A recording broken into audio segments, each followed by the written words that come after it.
વિદ્યાર્થી મિત્રો, 9મા ચેપ્ટરનો સ્વાધ્યાયનો પહેલો એક્ઝામ્પલ. 36 સેન્ટીમીટર વક્રતા ત્રિજ્યા ધરાવતો અંતર્ગોળ અરીસો. અંતર્ગોળ અરીસો આપેલો છે એટલે એની વક્રતા ત્રિજ્યા ઋણ આવશે. 36 સેન્ટીમીટર માઇનસ લેવાનું એટલે એફ પણ આવી જાય r/2 એટલે -18 સેન્ટીમીટર. અરીસાની સામે 2.5 સેન્ટીમીટર ઊંચાઈની એક નાની મીણબત્તી 27 સેન્ટીમીટર અંતરે મૂકવામાં આવે છે. એટલે ઊંચાઈ h આપેલી છે, ઓબ્જેક્ટ વસ્તુની ઊંચાઈ 2.5 સેન્ટીમીટર અને અરીસાથી જે વસ્તુ મૂકેલી છે એ -27 સેન્ટીમીટર અંતરે. હવે વસ્તુ અરીસાથી આટલા અંતરે મૂકેલી છે, એનું પ્રતિબિંબ મેળવવાનું છે. તો મીણબત્તીનું સ્પષ્ટ પ્રતિબિંબ મેળવવા માટે પડદાને અરીસાથી કેટલા અંતરે મૂકવો જોઈએ. વસ્તુ પ્રતિબિંબ અંતર શોધો એવું સીધું નથી કીધું, રકમ જોજો. મીણબત્તીનું સ્પષ્ટ પ્રતિબિંબ મેળવવા માટે પડદાને અરીસાથી કેટલા અંતરે મૂકવો જોઈએ, મીન્સ પ્રતિબિંબ અંતર શોધવાનું છે. પ્રતિબિંબનો પ્રકાર, ઊંચાઈ જણાવો. જો મીણબત્તીને અરીસાની નજીક ખસેડવામાં આવે તો પડદો કેવી રીતે ખસેડવો પડે એ પણ જોઈએ. પહેલાં તો આપણે અરીસો છે એટલે એના માટેનું સૂત્ર લખીએ. 1/u + 1/v બરાબર 1/f. 1/v ને સૂત્રના કરતા કરી દઈએ.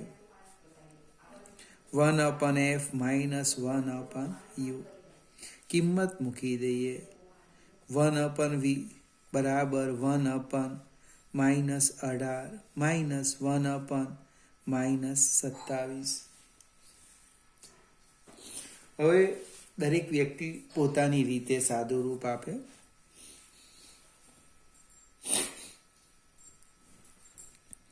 ⅕ બરાબર -1/18 ઓછા ઓછા વત્તા 27. 27 દુ 54, 18 તારી 54 એટલે આપણે 54 લસા લઈશું. 1/v બરાબર -3 વત્તા 2 54 એટલે v આવવાના -54 સેન્ટીમીટર. ઋણ એવું કહે છે કે જે બાજુ વસ્તુ છે એ જ બાજુ પ્રતિબિંબ મળે, એટલે અંતર્ગોળ અરીસાથી આટલા અંતરે પડદાને મૂકવો જોઈએ. તો પ્રતિબિંબ કેવું મળે? સ્પષ્ટ મળે. મોટવણી લખીએ. મોટવણી m બરાબર -v/u. યાદ આવે છે ને? HI/HO ને લખેલું બીજું -v/u અને લેન્સમાં પાછું પ્લસ લખવાનું છે. એટલે બીજું પણ સૂત્ર છે m = HI/HO. બંનેને સરખાવો. HI/HO બરાબર -v/u એટલે HI આવશે -HO v/u. આપણે કિંમત મૂકી દઈએ. -2.5 કૌંસમાં -54 છેદમાં u કેટલા છે? -27 એટલે 27 દુ 54 2 આવશે એટલે લગભગ 5 -5 સેન્ટીમીટર. પહેલાં મોટવણી શોધી કાઢતે તો પણ ચાલતે. તો મોટવણી કેટલી આવતે? 2 આવવાની. આપણે એક ઉતાવળ કરી, પહેલાં મોટવણી શોધવાની હતી એ -2 આવે એટલે પ્રતિબિંબ તરત ખ્યાલ આવી જાય. વાસ્તવિક ઉલટું અને વસ્તુ કરતાં મોટું. અને પ્રતિબિંબ,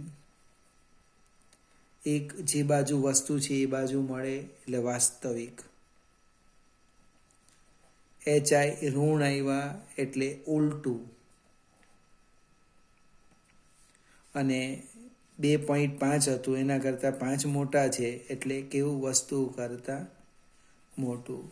કોઈક વાર ઓબ્જેક્ટિવમાં પણ કામ લાગે.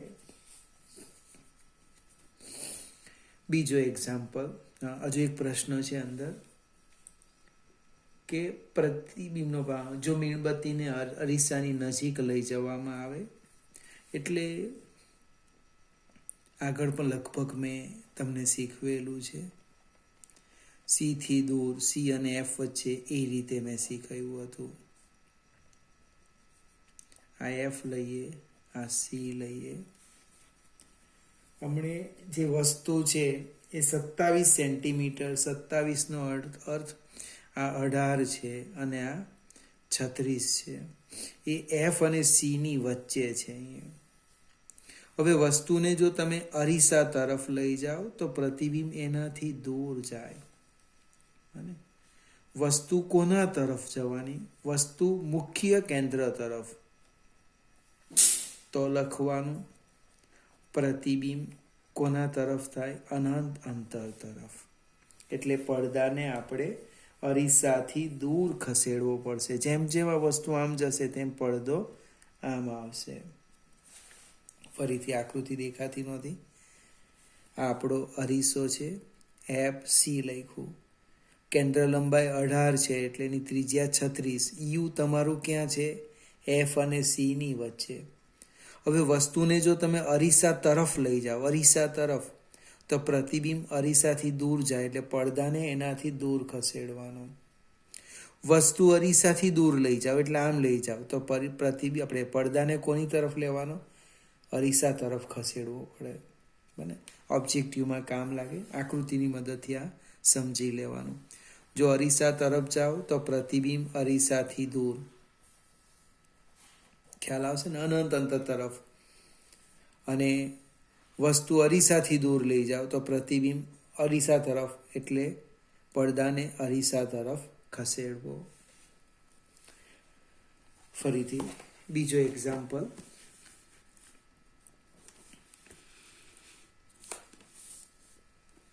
પંદર સેન્ટીમીટર કેન્દ્ર લંબાઈ ધરાવતો બહિર્ગોળ અરીસો. જો ભાઈ અરીસો તો છે જ, પણ બહિર્ગોળ. કદાચ આટલો એક જ દાખલો હશે. બહિર્ગોળ અરીસા માટે કેન્દ્ર લંબાઈ પ્લસ લેવાની. બહિર્ગોળ અરીસાથી 4.5 સેન્ટીમીટર ઊંચાઈવાળી સોયને 12 સેન્ટીમીટર દૂર મૂકવામાં આવે છે. તો પ્રતિબિંબનું સ્થાન અને મોટવણી આપો. સોયને અરીસાથી જેમ દૂર ખસેડવામાં આવે તેમ શું થશે તે જણાવો. જસ્ટ આપણે હમણાં જ ચર્ચા કરી. અહીંયા આપણે એક શું આપેલું છે? U આપેલા છે. F પહેલા લખી દઈએ. 15 સેન્ટીમીટર. જો યાદ રાખજો, પ્લસ 15 સેન્ટીમીટર. કેમ? બહિર્ગોળ છે. ત્યાર પછી HO આપ્યા છે 4.5 સેન્ટીમીટર. અને વસ્તુ અંતર આપ્યું છે -12 સેન્ટીમીટર. સ્થાન માટે આપણે V શોધવાનું છે. એટલે જે કંઈ પ્રશ્ન છે એ બધા જ પ્રશ્નોનો જવાબ આવી જશે.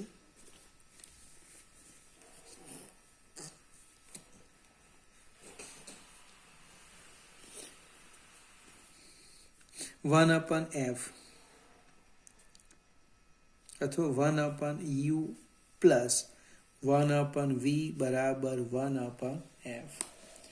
જેને શોધવાના છે એને સૂત્રના કરતા કરીએ. 1/v બરાબર 1/f માઇનસ 1/u.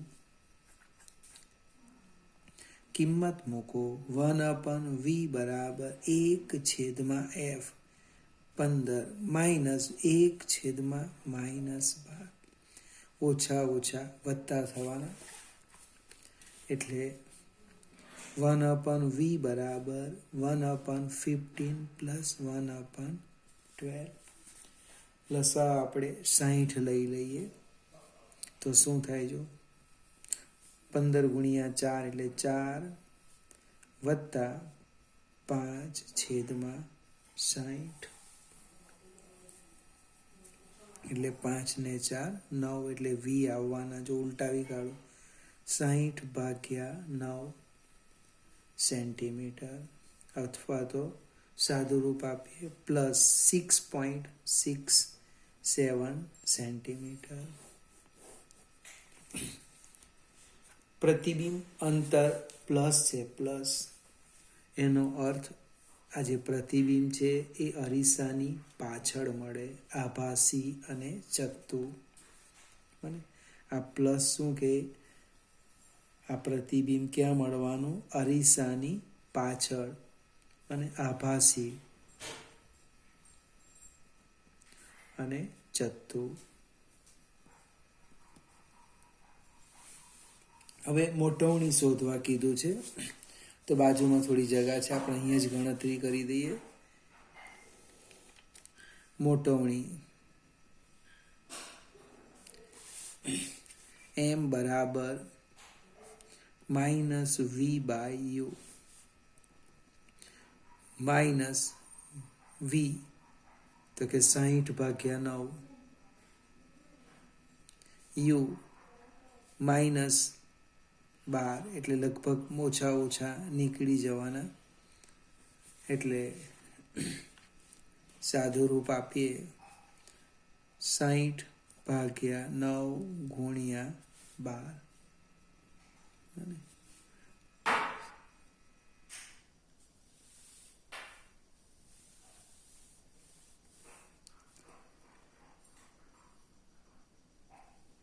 હવે આનું સાદું રૂપ જે આવે તે આપણે ડાયરેક્ટ હું લખું છું ચોપડીમાંથી 0.56 આવે છે, એટલે વસ્તુ કરતાં નાનું મળશે. ઊંચાઈ માગી નથી પણ શોધી કાઢીએ. HI/HO બરાબર m, એટલે HI બરાબર m/HO. m 0.56 ગુણ્યા 4.5 એટલે લગભગ જે આવે તેની ઊંચાઈ. ફરીથી એક સરખા બે એક્ઝામ્પલ આવી ગયા. એક અંતરગોળ અરીસાયો અને એક બહિર્ગોળ અરીસાયો. કહેવાનો અર્થ શું છે? આવું કંઈ પણ તમને આપી દેશે માહિતી. આપણી પાસે અરીસા સૂત્ર છે ને મોટવણી છે, એનો ઉપયોગ કરીને પ્રતિબિંબનો પ્રકાર નક્કી કરવાનો. સોયને અરીસાથી દૂર લઈ જવામાં આવે તો પ્રતિબિંબ F સુધી અરીસાથી દૂર જાય અને કેવું બને? નાનું બનતું જાય. આગળ જઈએ. હવે અહીંથી અરીસાની વાત પૂરી થઈ જાય છે. બીજી ચર્ચા કરીએ વક્રીભવના ઉપર આધારિત. એક ટાંકીને 12.5 સેન્ટીમીટરની ઊંચાઈ સુધી પાણીથી ભરવામાં આવે છે.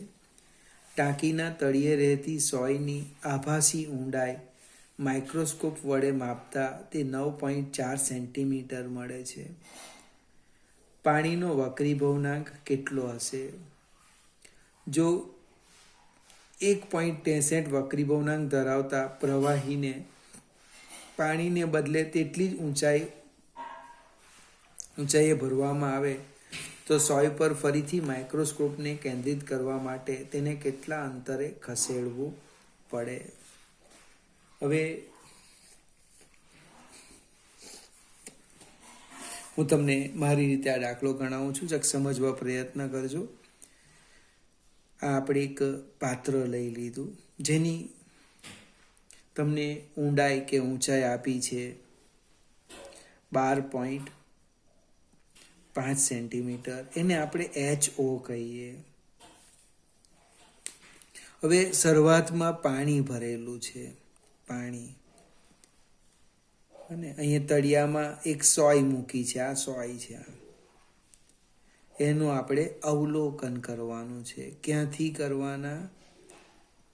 પાતળા માધ્યમમાંથી. તો થિયરીમાં મેં તમને એક સૂત્ર લખાવ્યું હતું, તે યાદ રાખવાનું. HI/HO બરાબર N/N આવું લખ્યું હતું. હવે જ્યાં આ n એટલે શું? તો કે વસ્તુ જે માધ્યમમાં મૂકી છે એ માધ્યમનો વક્રીભવનાંક. વસ્તુ જે માધ્યમમાં મૂકી છે એનો વક્રીભવનાંક. અને ઉપર અવલોકન, અને અવલોકન જે માધ્યમમાંથી અવલોકન કરવાના એનો વક્રીભવનાંક. તો અહીંયા HI/HO કેવી રીતે લખવાના? અથવા તો અહીંયા n એર થવાનું ને n વોટર થવાનું. વસ્તુ પાણીમાં મૂકી છે એટલે સામે લખી દેમ છું. અહીંયા જોજો, HI/HO n એર હવામાંથી અવલોકન કરો, n વોટર. HI/HO. હવે પેલું N12 એટલે ઘણા લખે n એર વોટર, એ પણ ચાલે. અને ટૂંકમાં પણ લખાય આમ n એર વોટર. આપણે એમાં પડતા નથી, આપણે આટલું જ લખીએ. હવે મારે HI શોધવાનું છે. તો કે HI તો તમને આપ્યું છે n વોટર શોધવાનું. કિંમત મૂકી દેવું. ચલો HI આપ્યું છે 9.4 સેન્ટીમીટર. આ તળિયું છે ને એને 9.4 સેન્ટીમીટર ઉપર આવેલું દેખાય. 12.5 બરાબર 1/n વોટર. એટલે કે n વોટર 12.5/9.4. સાદું રૂપ આપો એટલે લગભગ આવશે 1.33. ફરીથી વિદ્યાર્થી મિત્રો, આગળ લગભગ આ જ ઘટના બનેલી. પાણીનો વક્રીભવનાંક 4/3 એટલે આપણને ખબર 1.33 થાય. એટલે આપણે શું કરીએ? આ રકમ લખી અને સાદું રૂપ નહીં આપીને 1.33 લખી દઈએ. બની શકે એ લોકોએ સહેજ રકમમાં ફેરફાર કરેલો હોય અને 1.33 ન આવતા હોય. જો MCQ હોય તો આપણા ઘણા માર્ક જતા રહે. યાદ રાખો, NEET JEE. તમને સમજ પડે કે નહીં? તમને આ ઓબ્જેક્ટિવ એક્ઝામ્પલ કેવી રીતે સોલ્વ કરવો એ ખ્યાલ આવે કે નહીં આવે એ ચેક કરવાનું છે. પણ એ તમે ક્યાં પકડાઈ જાઓ, બધું કરો ને જવાબ ખોટો લખી દેવો. હવે MCQમાં તો વિકલ્પો હોય, તમે કયો રસ્તો અપનાવેલો તે કોઈ જોતું નથી. એટલે પ્લીઝ તમને ખબર હોય વક્રીભવનાંક તો પણ જાતે લખવો નહીં, સાદું રૂપ આપીને લખી દેવાનું. હવે બીજા કેસમાં શું છે? આ પાણીની જગ્યાએ આપણે પ્રવાહી લેવાના. તો ફરીથી હું ડાયરેક્ટ લખું છું, જો NHI/HO. હવે HI' લખી દેમ, કારણ કે HI વપરાઈ ગયું છે. બરાબર n એર હવામાંથી અવલોકન કરવાના. અને વસ્તુ તો કે પ્રવાહી, લિક્વિડ. તો HI' બરાબર HO n air by n liquid. એટલે HO 12.5 એ આપણને ખબર છે. n એર 1 છેદમાં n લિક્વિડ 1.63. આનું આપણે સાદું રૂપ આપીએ તો લગભગ 7. હું ડાયરેક્ટ લખું છું 7 સેન્ટીમીટર. પ્રશ્નો શું છે કે જે પેલું માઇક્રોસ્કોપ છે, તમે આઈપીસને નળીને ઉપર નીચે ફેરવીને ખસેડો. બાયોલોજીવાળા મિત્રને કદાચ જો જોયું હોય તો ખ્યાલ હશે માઇક્રોસ્કોપમાં કે સ્પષ્ટ જોવા માટે એને આપણે ઉપર નીચે ખસેડીએ. તો અહીંયા પણ માઇક્રોસ્કોપને ખસેડવા પડવાનું. કેમ? જો પાણી હોય ત્યારે 9.4 સેન્ટીમીટર હતું. હવે પાણીની જગ્યાએ કોઈક પ્રવાહી લઈ લીધું ત્યારે 7.7 સેન્ટીમીટર આવ્યું. તો માઇક્રોસ્કોપને કેટલું ખસેડવું પડશે? તો કે ડેલ્ટા H બરાબર HI-HI'. મોટામાંથી નાનું બાદ કરી દેવું. એટલે 9.4 - 7.7 એટલે જે આવે જવાબ 1.7 સેન્ટીમીટર ખસેડવું પડશે. ફરીથી અહીં જે બધા એક્ઝામ્પલ આપેલા છે એ એક સરખા નથી, બધા અલગ અલગ. અરીસાના બે, એક અંતરગોળ અરીસાનો આપ્યો, એક બહિર્ગોળનો આપ્યો. તે જ પ્રમાણે એક વસ્તુને તમે પાતળા ઘટ માધ્યમમાં મૂકો અને પાતળા માધ્યમમાંથી અવલોકન કરો, એનો એક એક્ઝામ્પલ આપ્યો. હવે જ્યારે અવલોકનનું માધ્યમ બદલાઈ જાય ત્યારે તમારે ફરજિયાત આટલું જ યાદ રાખવાનું, HI/HO બરાબર n અવલોકન છેદમાં n વસ્તુ. હવે કેવી રીતે યાદ રાખવાનું? O ફોર ઓબ્જેક્ટ, જે માધ્યમમાં વસ્તુ મૂકી તેનો વક્રીભવનાંક, એટલે ઉપર અવલોકન આવી જાય. આ 4માંથી 3 આપશે અને તમને એક શોધવા કે મને પછી આને મેં આ રીતે લખ્યું છે. કોઈક મિત્ર આમ પણ લખે એર, વોટર. અને દરેકની પોતાની લખવાની પદ્ધતિ તમને અનુકૂળ આવે તે યાદ રાખવું. આપણે આગળ જઈએ. સ્વાધ્યાયનો ચોથો એક્ઝામ્પલ, હવામાં ગતિ કરતું કિરણ. કાચ હવા અને પાણી હવાની સપાટીએ રચેલા લંબ સાથે 60 ડિગ્રીના ખૂણે આપાત થાય છે, જેના વક્રીભવન આકૃતિઓ અનુક્રમે A અને B દર્શાવી છે. તો પાણી કાચ આંતર સપાટીએ રચેલા લંબ સાથે પાણીમાં 45 ડિગ્રીનો આપાત કોણ હોય ત્યારે કાચમાં વક્રીભવન કોણનું મૂલ્ય શોધો. ફરીથી એમ વાંચવાથી કંઈક બહુ ખ્યાલ નહીં આવશે ને આપણે ધીમે ધીમે સમજવા પ્રયત્ન કરીએ. પહેલી જે કાચ હવાની વાત કરી એ હું તમને સમજાવું. ચોપડીમાં જે આકૃતિ છે એ જ દોરીએ આપણે. આ રીતે આપી છે. પાછું એમાં અકળાઈ નહીં જવાનું, સમજાવું કેવી રીતના.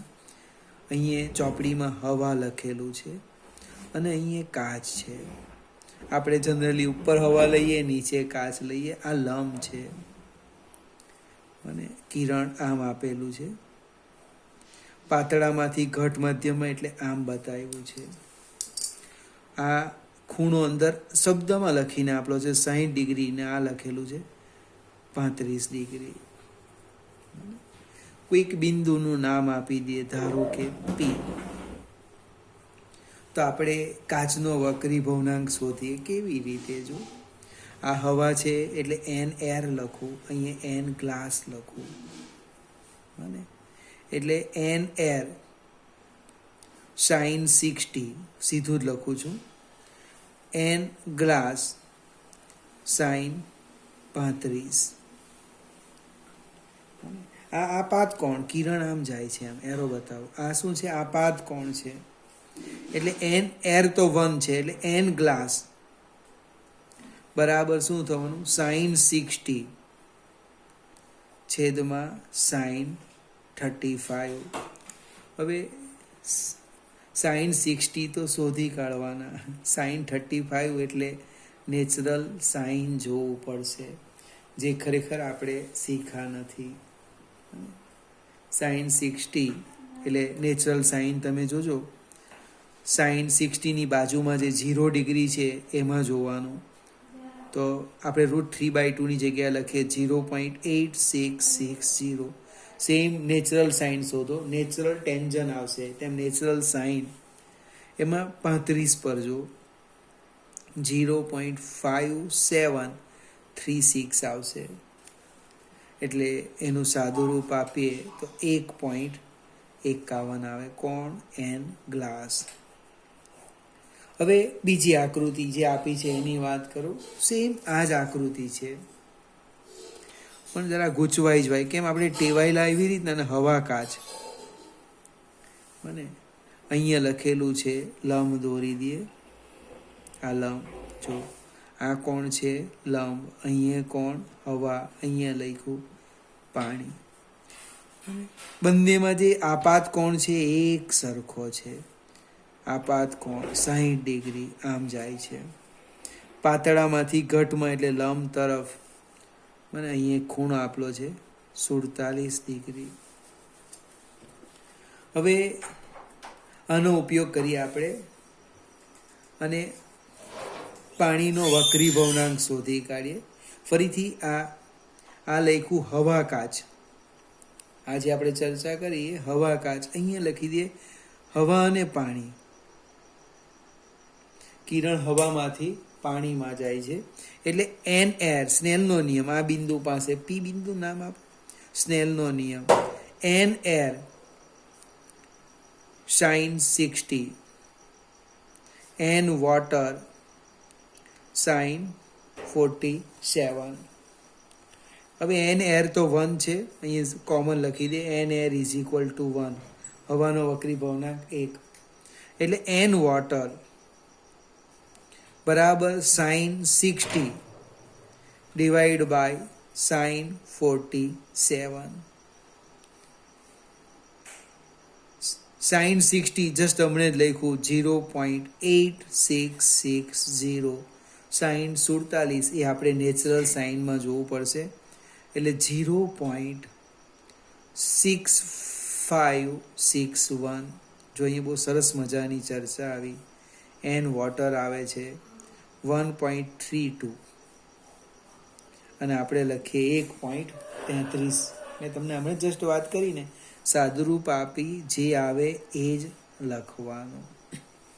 હવે આપણે જે પ્રશ્ન છે એના પર જઈએ. આ તો આપણે હવા અને પાણીનો વક્રીભવનાંક શોધવાની પદ્ધતિ અપનાવી.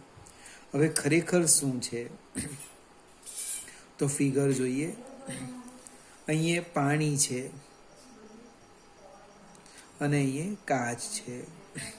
આપણે લંબ દોરી દઈએ. આમ લંબ આ રીતના આ કિરણ લઈએ, પાણીમાંથી કાચમાં જાય. આપાત કોણ આપ્યો છે 45 ડિગ્રી ને આપણે કયો કોણ શોધવાનો? વક્રીભૂત કોણ આ. પાણી, કાચ અને હું પી બિંદુ પાસે સ્નેલનો નિયમ લખીશ. N water sin 45, n glass sin r. ખ્યાલ આવે છે કે નહીં આવે? એન વોટર એન ગ્લાસ શોધી કાઢ્યા. આપાત કોણ તો એ લોકો આપ્યો જ છે, તો એ કિંમત મૂકીએ આપણે.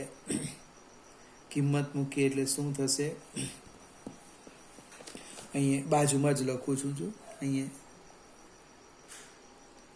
N water